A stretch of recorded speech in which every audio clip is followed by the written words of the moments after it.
Coach Viola, thank you so much for your time. Really looking forward to chatting it up with you. It's been a while since we last got to reconnect. For the listeners at home, will you mind going over a little bit about your background, your motivation, and kind of where you are currently? Yeah, absolutely. So I started off as a collegiate strength and conditioning coach. I was a Division I athlete.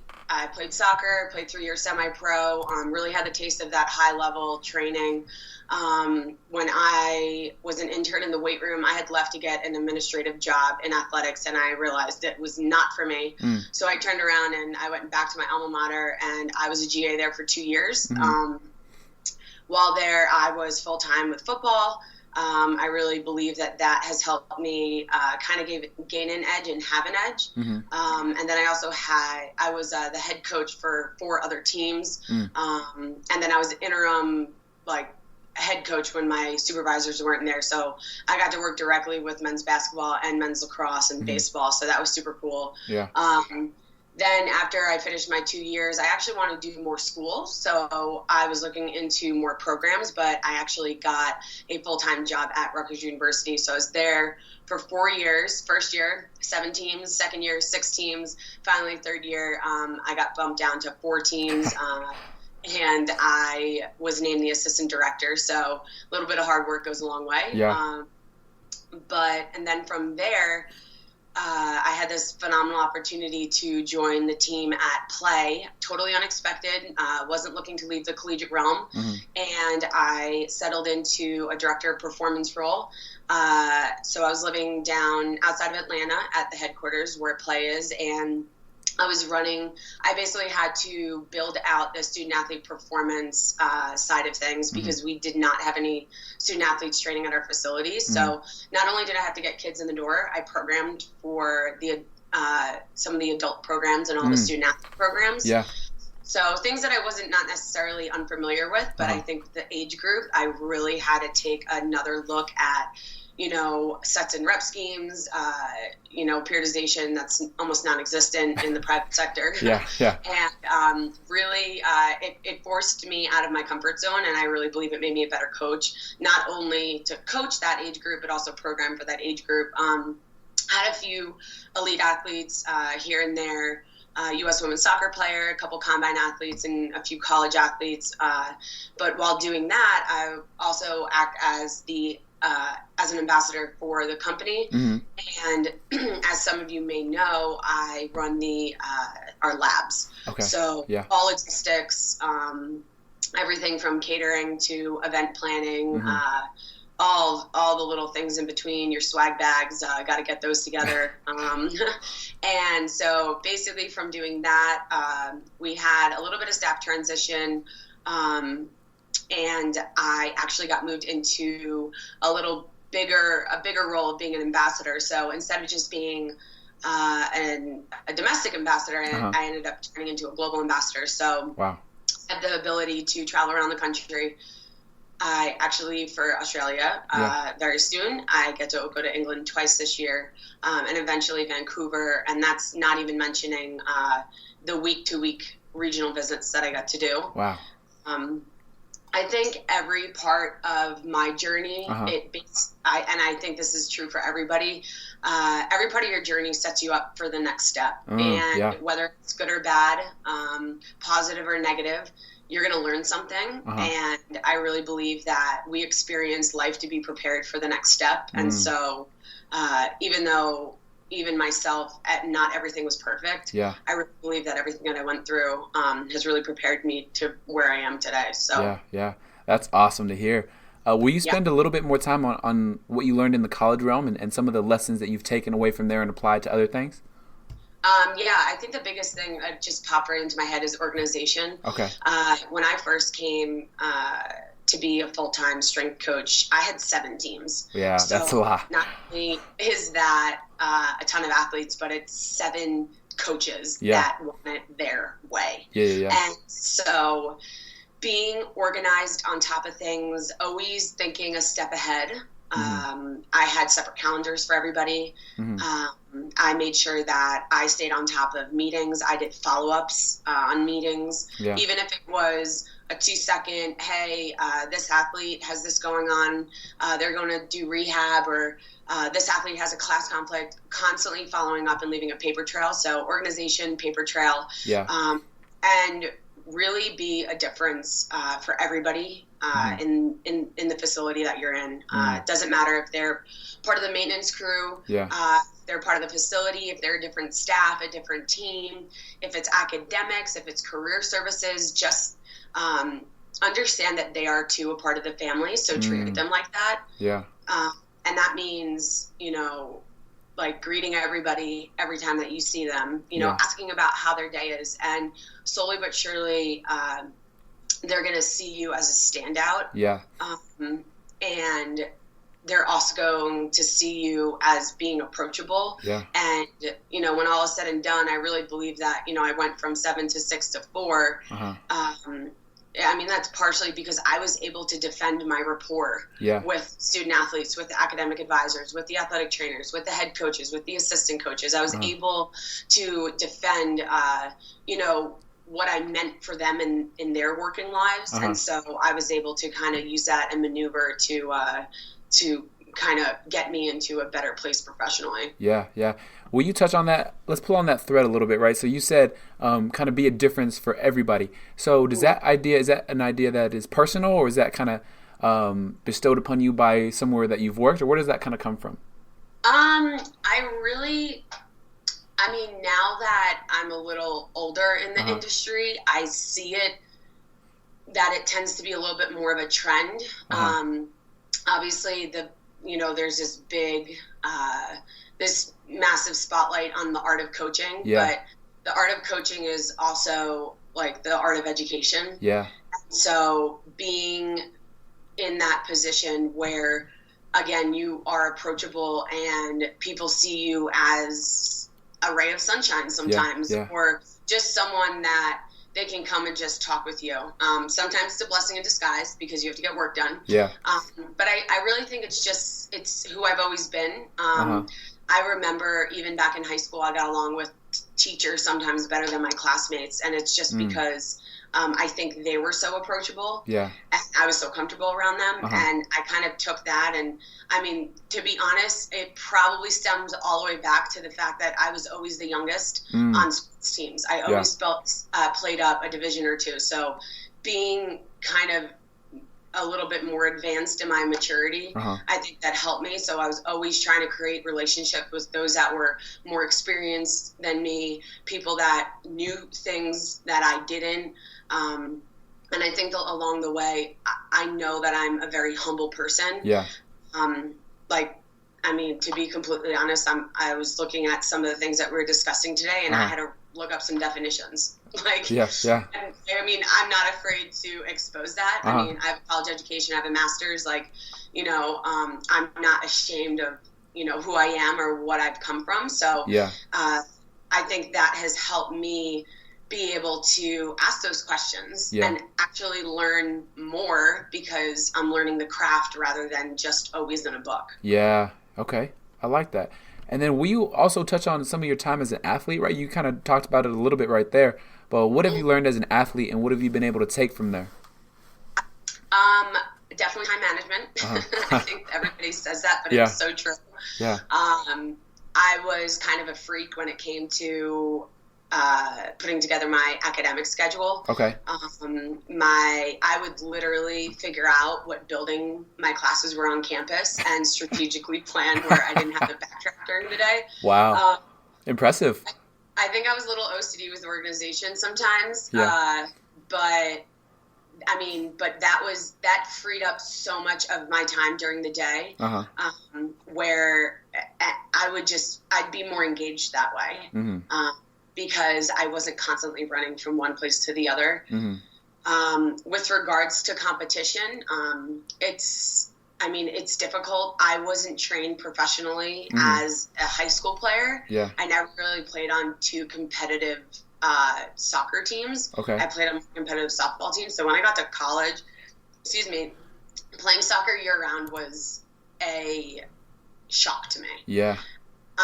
So being able to understand who my inner circle was and who was my support group, and a lot of times that was sometimes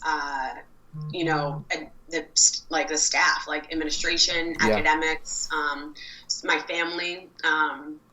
I luckily went to school that I was pretty close to home, so I could, go home if I needed to, or my parents would come up and take me to lunch. So really understanding, who your support system is and not being afraid to lean on them. Yeah, I like that. Okay. So, and then kind of with that journey, right, do you feel like you've been treated differently at all because you are a woman? 100%. I kind of hate the fact that in this industry, like, some people try to mask that. Yeah. They say, oh, no, like, we're just like everybody else, but we go through different things. Yeah. And I'm not saying that guys go through, like, they don't go through anything. I understand that everybody in this industry goes through their own challenges, but I've always been very strong-minded, like hard-headed. I grew up with brothers and all guy cousins, so I learned at a very young age that if I wanted to be heard, I had to stand on the table. And so sometimes when you are that type of way, sometimes it's the men that accept you more, but it's the other females that don't. Okay. And so I've dealt with female administrators where some of them welcomed that, and some of them shied away from that. And I'm not saying it hurt my career, because I really truly believe everything happens for a reason, but I do believe that it made it. I had to face some additional challenges. Yeah. I also think with being a little hard-headed and outspoken sometimes with what I believe in, it also sometimes it comes across as like, oh, well, like people don't want to listen to you because you're always trying to butt in and, say what you want to say. Yeah. So, and I think the fact that I am a female, it'd be one thing, like, if you're a guy and you're having an argument, and I've been in this situation, I'm not saying this, oh, what if, or, oh, this could happen, or this did happen, but, like, I've been in this situation where, like, I've been in a room full of guys, and they're going to be heard, and they're going to be listened to, and then you say something, and either someone ends up talking over you, and I don't even know if those particular coaches did it on purpose. I think it's more so, they're just so set in certain norms. With that, I mean, that's with regards to, like, leadership and getting your voice heard. And then, as female in this industry, you're constantly being ridiculed on what you look like. And I don't know if it's a public, like, ridicule, but as females in this industry, I really firmly believe, and I'm confident to say this because I've talked to a lot of females on my visits, is that until you establish yourself, you need to fly under the radar. Okay. There are too many younger female coaches that are coming up and they think that the tight spandex is okay in the collegiate realm, or, having their hair down. Now, I'm home and I work from home, I have my hair down, but, like, it's because I washed it. Otherwise my hair can be tied up in a knot. I've never seen you with it down, so I can attest to that. Yeah. And so, but these younger females, it's like, it's all about social media and looking some type of way. And you have, like, the big eyelashes and the makeup and the nails done, and like the second you're off the floor, you take your hair down. And it's like, no, like, this is we are professionals. Like, you need, like, it's not until you walk into your home are you allowed to unwind.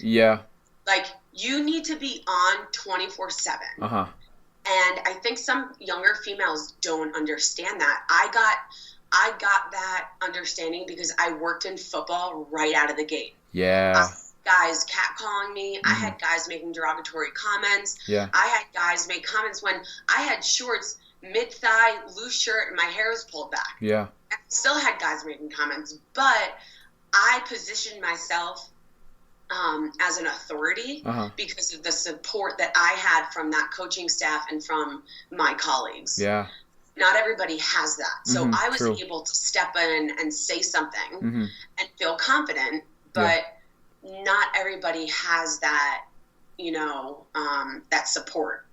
That's a good point. Yeah.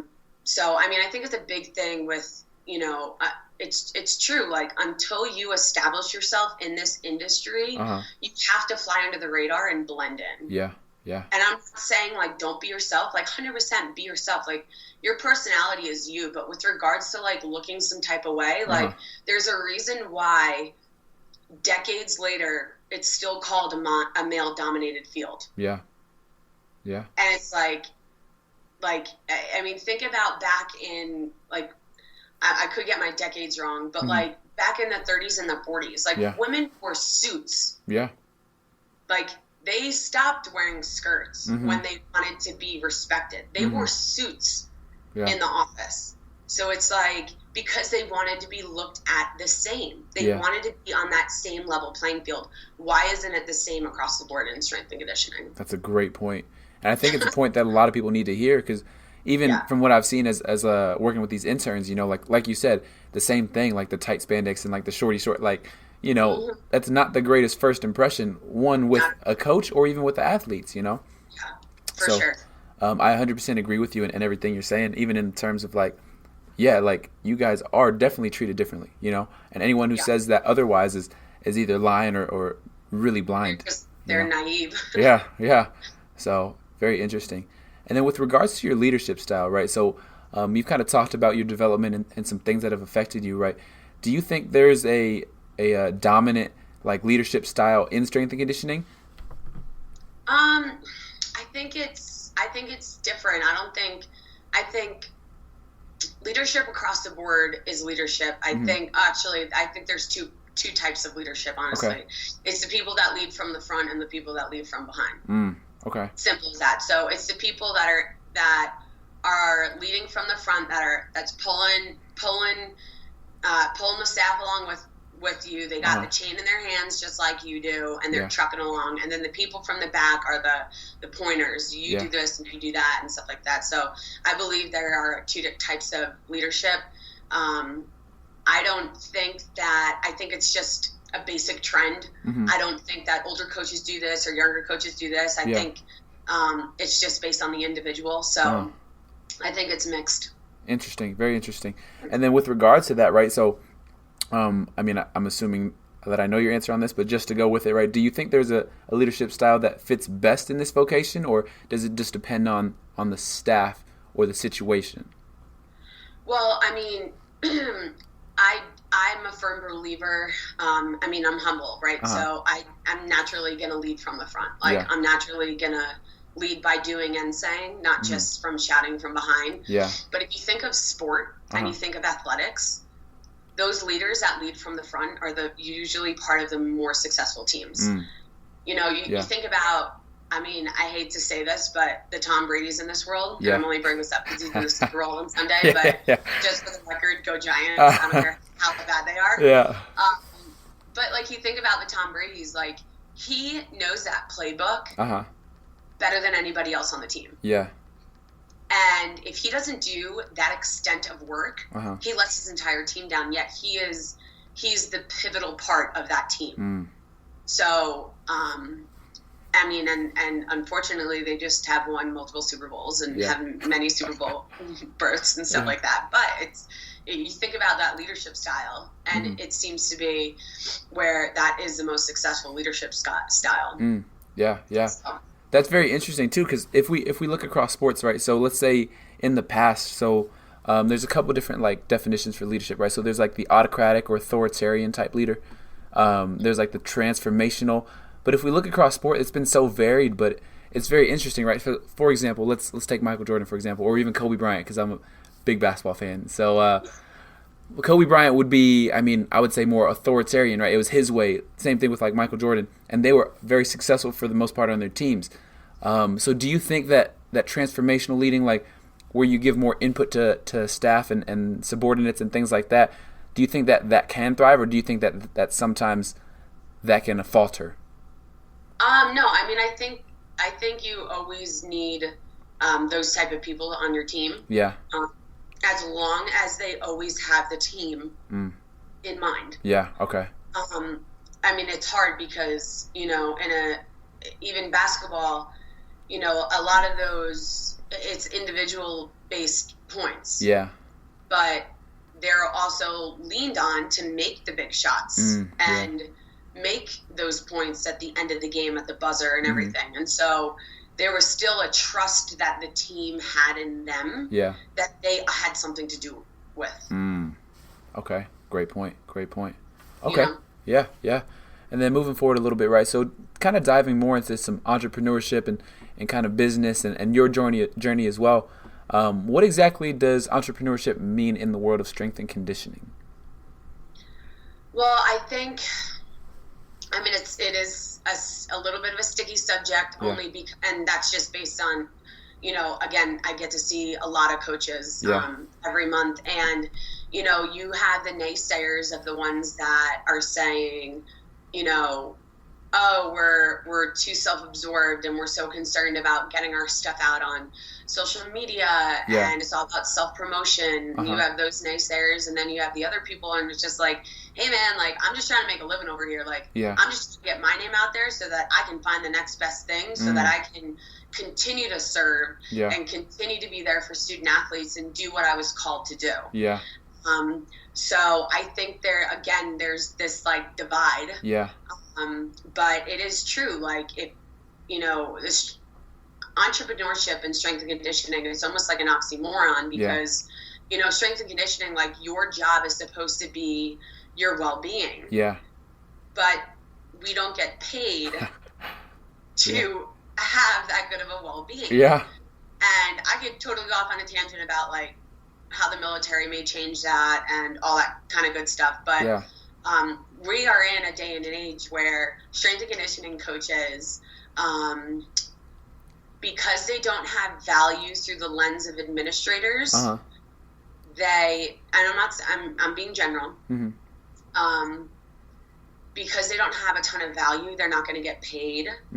So it's forced us to kind of put a stress on entrepreneurship. So that's doing podcasts, that's writing books, that's doing speaking engagements, all of those things to assist our income. So you've kind of piqued my interest, right, with this military thing. So what was your thought on that, if you don't mind me asking? So I don't remember specifically who I was talking to. It could have been when I was at the NSCA this past year, or a couple months. It was earlier this month. Basically, the military is about to post a ton of strength and conditioning positions. And up until this point, there's been strength and conditioning coaches or performance coaches for special forces. And that's pretty much it.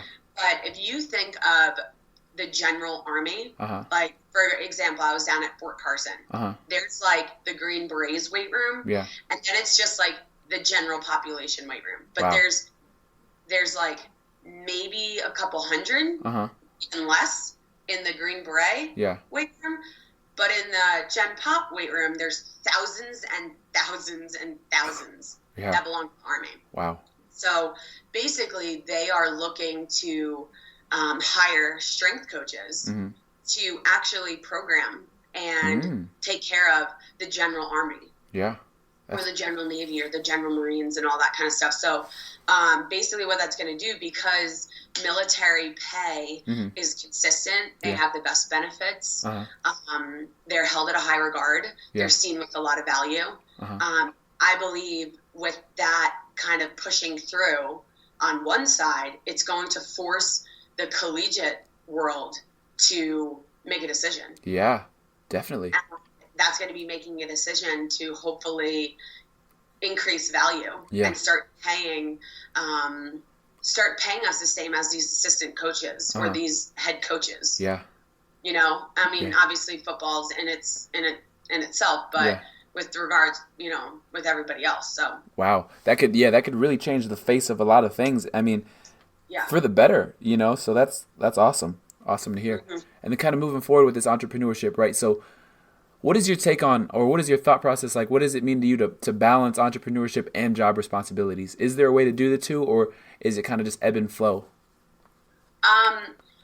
it's kind of hard because you have to set up your priorities, Yeah. right? What's gonna really really drive, your finances sometimes. And I hate to be all about money, but But it's real. You have to be somewhat about it.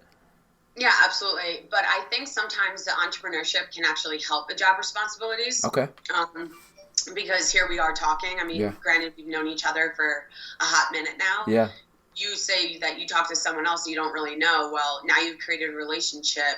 Now you've created a pathway to learn. Yeah. And so I don't know if I think it's almost like an intertwined kind of thing. But you have to be very responsible on how to balance that weave. Yeah. Okay. Because you don't want to ever, set aside doing this extra programming because you got to get the podcast done. Like the student athletes, like you have more people depending on you than just yourself. So I think because we're part of such a selfless industry and a service industry, sometimes it's very difficult to actually put the student athletes on the backside to focus on yourself sometimes. Yeah. And then kind of a tie into that question, right? What is your take on the phrase, you should work harder on yourself than you do on your job? I think it's just self-care. Because if you're not getting enough sleep, if you're not getting the right nutrition, if you're not training yourself, you're going to walk in looking like crap. Yeah. Good choice of words. Yeah. You're going to look like crap. Yeah. You're going to feel like crap. You're going to act like crap. Yeah. All right. It's about self-care. That's all it is. Do what is necessary so that you can show up every day and be your best self for the sake of everybody else. And 9 times out of 10, you're going to feel good about that. Yeah. Because you've done the right things to prepare your body and your mind to show up and put forth that best effort. So that I always had a thing where I told my kids the first meeting of every single semester, I'm going to come 100% every single day. Yeah. If you don't come 100% every single day, there's going to be a gap in between us. And I can't fix it. Yeah. Only you can. But I say, if you come 100% and I'm there waiting at 100%, that's where the magic happens. Yeah. Simple. So, I love it. Simple. Yeah. How do you know when it's time to take advantage of a new opportunity versus staying at the current opportunity that you have? Sometimes it's happiness. Sometimes it's just an intuition. Yeah. I think, again, it goes back to having self-care. Like, what's best for you. Sometimes it's complacency. Okay. I think there are too many coaches in this industry where they're very complacent and they're just very satisfied. Like, you never want to just be satisfied. Yeah. Agreed. You always, I wake up every day and I'm like, oh my gosh, what do I have to do? Yeah. What do I have to do? What do I got to do? Like, I got to make a checklist really quick. Like, what's my priority? What do I got to get done first? And then it's just like, it's a go, go, go mentality. And it's like, if you don't have that every single day, like, it's okay out of 5-6 days a week. You have one day you were like, okay, I'm good. I'm sitting. I have nothing to do. I'm okay with it. But like 75 to 85% of the time, if you're not like having that go mentality, like, you're probably too comfortable. It's probably too easy for you. Yeah. And then again, I go back to the first point is happiness. Yeah. There's also a lot of coaches in this industry and they're really frustrated in the position that they're in. Okay. If you're frustrated and you're not happy, leave. Yeah.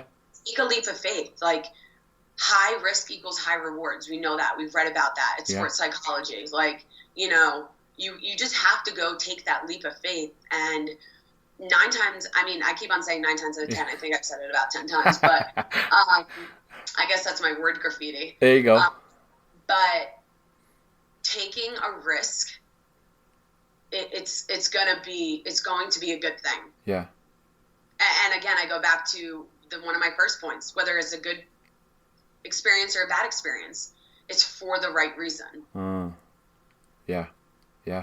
That's a good point. I think a lot of people just kind of need to let that one sink in a lot, because fear kind of drives everything, like everyone's afraid of losing their job. They're afraid to take another job because then they're going to upset their current employer and all this thing, but like you said, if you're taking it for the right reasons, like you can't go wrong, so real interesting. And then kind of moving forward, right? So Play has been doing some really awesome things. Why do you think it's been so successful, right? So for example, like the international outreach, the ambassador program, that kind of stuff, the labs, what do you think has been the reason behind that success?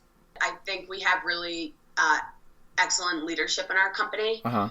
And I think we hire really good people. Again, we hire people that are enthusiastic about life, okay, about discovery, about innovation. Uh-huh. And we're constantly pushing each other and trying to really just discover like what is out there, what are the trends, what are the fall throughs, in the industry, how can we be the people that can plug that and elevate, and I think we have really made it a mission to elevate this industry from the inside out. There's a lot of organizations and businesses that are on the outside looking in saying, what can we do? What can we do? Well, something that I get to do, or Coach Matt gets to do, or our sales team gets to do, our ambassadors get to do, we go in and we hang out with coaches. Whether we're going to get a sale from you or not, like we want to get to know you. We want to be your friend in this profession. We want to create a relationship. Again, and I stress, whether we get a sale out of it or not, like we're not going in just because we want to make a sell on the floor. We wouldn't be putting on these educational events. We wouldn't be putting out something as cool as our Play Pro app. We wouldn't be doing that if we weren't trying to serve from the inside out. I think the fact that Coach Mack and I, and actually a few of our ambassadors and our sales team, they're former strength coaches. They get it. They've lived it. They understand what the grind is about. And I think that also helps that you really don't see in a lot of other companies is that we've lived it for a decade, for 2 decades, just for a couple years, but we actually have that firsthand experience. So we're able to talk that talk when we're, creating relationships. I love it. Yeah. That's really important, right? From the inside out, because I think a lot of people are trying to start different programs, which is great. Innovation is great, but at the same time, they haven't been in those shoes, so they can't speak to the experiences. You guys are in the trenches. Like we were talking before this, and you kind of talked about how you were able to just kind of be a coach on the floor again this past week. That's really what it's all about, going from the inside out. It definitely has been a blessing to be able to go into different programs and see how things are run. And there's so many different ways to train the athlete and train them well. Yeah, I love that. So what are some things that you've learned specifically from your position at Play that you didn't expect or you don't think you could have learned from anywhere else? I think my just administrative tools. It's funny how it's come full circle where I left as a student athlete undergrad to work in athletic administration. So having that business mindset, I was taught that at a young age, but I didn't realize how desperately I needed that to really encompass who I was as a professional. So really those, learning to speak with certain people on campus or, planning these events, talking to these host facilities, talking to these event managers, talking to these people that don't really know our world or have an idea about our world, but needs to be guided through what we're trying to accomplish. So administrative skills, 100%. I was the director at our performance facility, and at one time I had, let's see, 1, 2, 3, 4, 5, 6, 7, 8, 9, about 9 staff members that I oversaw. So overall, like management and managerial skills as well. And then overall, just balance. If you listen to what I said or what I first started as a role in this company, it was a lot. I was doing a lot, and understanding how to balance everything, but also having the faith in yourself to put your foot down to say something needs to change, something needs to be adjusted. Let's review kind of thing. Yeah, I like that. And then you touched on business, right? Do you have any tips on business for either younger coaches or coaches that have been in the industry even for a while? I think I go back to one of the tips that I said about when I was in the collegiate realm is like leaving a paper trail. Yeah. And also keeping a checklist. So if there's a task that you had to take care of and there are steps to that task, like keep track of that, keep that checklist, make sure that, you're keeping everything organized with that. And then when you just have an awareness about everything that's going on. All right. Yes, we all have our own teams and, we coach some type of way and we have some type of program, but open up your eyes a little bit and see what's going on around you, because you never know how what's going on around you can assist what you're trying to accomplish. Yeah. So, for example, when you need to go and advocate for yourself to either get a raise or get a higher position or, manage what's on your plate, make sure that you're doing your homework. Don't just go into this meeting because you want this or you want that or you want to be elevated to this or elevated to that. Like, go in with whether it's an outline, homework, whatever the case is. I think we hear a lot of coaches where they'll be like, oh, well, I looked at everybody else's salary in the conference and I pegged it against mine and that's how I got to have a raise. Yeah. That's only going to happen once. But if you're going to continue to want to build up and get higher, you need to do a little bit more research, or just a little bit more homework, whether, have your athletic trainer write a letter of recommendation or have your academic advisor, talk about, your involvement with making sure that your student athletes are getting to class or whatever the case is, but again, it goes back to creating those relationships and making a difference in everybody's lives. So when the going gets tough and you got to advocate yourself, you can lean on those people as well. Yeah, that's really good. Okay. And then kind of switching gears a little bit, just into this little last segment here, some stuff about you personally, right? If you have any, what are some quotes that you live by? One of them that I live by, hopefully I don't bash it the first time I say it. If your presence doesn't make an impact, your absence won't make a difference. Ooh, okay. That's I love that one. Yeah. That's and huge. Then the Pat Summit one, that they don't know how much you care. I'm going to bash it. They don't care how much you know. That unless one? They know how much you care. Yep, there it is. There it is. Good one. That's a good one, too. Those are probably the two biggest ones. I love it. Okay. Yeah. Is there a thought or experience from your past that you've held on to that has made a big difference in your life now? I think it goes back to just the naysayers, the people where, my first conference I showed up and I walked right up to some of the most prominent coaches, high-level coaches, and I introduced myself and I said, I'm gonna be in football. And them looking at me like I was crazy. Yeah. Well, thanks to my colleagues at, I was telling you, at University of Oregon, I coached football. Yeah. Wow. For the entire day that I was there. Let's go. Yeah. Yeah. I was out at SMU. I was at UC Davis. Yeah. And I'm coaching football. Yeah. And the coach never has to second guess me. I typically jump right in. Sometimes they say, hey, coach, this is the workout for today. Yeah. And it might have been not necessarily in the way that I thought I was going to be involved in football. But there's just something, I think, coaching in general. But I do have a love for football, and it's what I started out in. Yeah. So I think that was an experience of just those people being like, you're nuts. Like, you're not going to work in football. I think that, and then just just sometimes those administrators that don't fully understand what we do and why we do it. Yeah. And, don't believe in you. And for some reason, I wish I got through to them a little bit more. I wish I could have gotten in front of them a little bit more and kind of made them understand what the strength and conditioning department does. Yeah. So. I gotcha. No, awesome. Okay. What is the best advice you've ever been given? Don't give up on yourself. Okay. What is the worst advice you've ever been given? You're fine. You got it. Yeah. Okay. Too many people. Sometimes you have to do a little self check there. Yeah. You're like, wait, am I fine? Wait, Exactly. am I prepared? Yeah. Check your trajectory.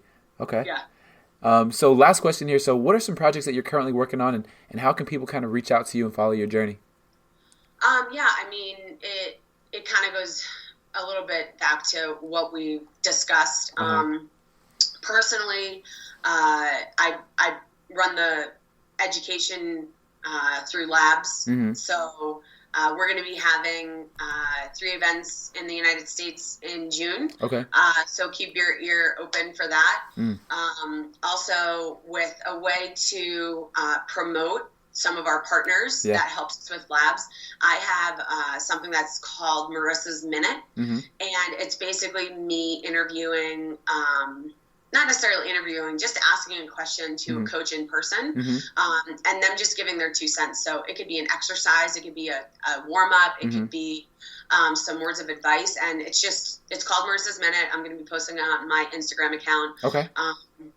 And I think it's just going to be really simple tidbits of information that can be really helpful. Mm-hmm. And then as a company, we just launched Play Pro. Mm-hmm. And Play Pro is an app where all of our education lives on. So our Beyond the Chalks, Coach Max Iron Game Chalk Talk. We have our Masters Academy on there, or our master classes, and we have our labs. So, the really cool thing about Play Pro is that if you sign up for the app, you actually get to watch the live streams for free. Oh, wow. Okay. So we have 6 events this year. Like I said, our first one's in Australia, second one's in England. And even if you can't make the domestic ones, you'll be able to watch one of those live streams as well. And then our last one's going to be in Vancouver. So that's super cool that you literally just have to pay for the app, and you can you either can do the live streams for free, or you get to come to a lab for, I think it's $50. Wow, that's a deal. Yeah. So awesome. That's super cool. I mean, it's kind of a no-brainer. We try to make it so that it's a constant resource for coaches that is affordable. Yeah. From interns all the way up to head guys. So I love it. Okay. And what was that Instagram handle that you were mentioning? Oh, so my Instagram is @CoachMViola. And then obviously we have Play Perform and Play_US. Awesome. Okay. Well, Marisa, thank you so much for your time. This has been great. It was awesome to catch up, and hopefully we can catch up again soon in the future. Yeah, absolutely. Appreciate you and what you've been doing for this profession.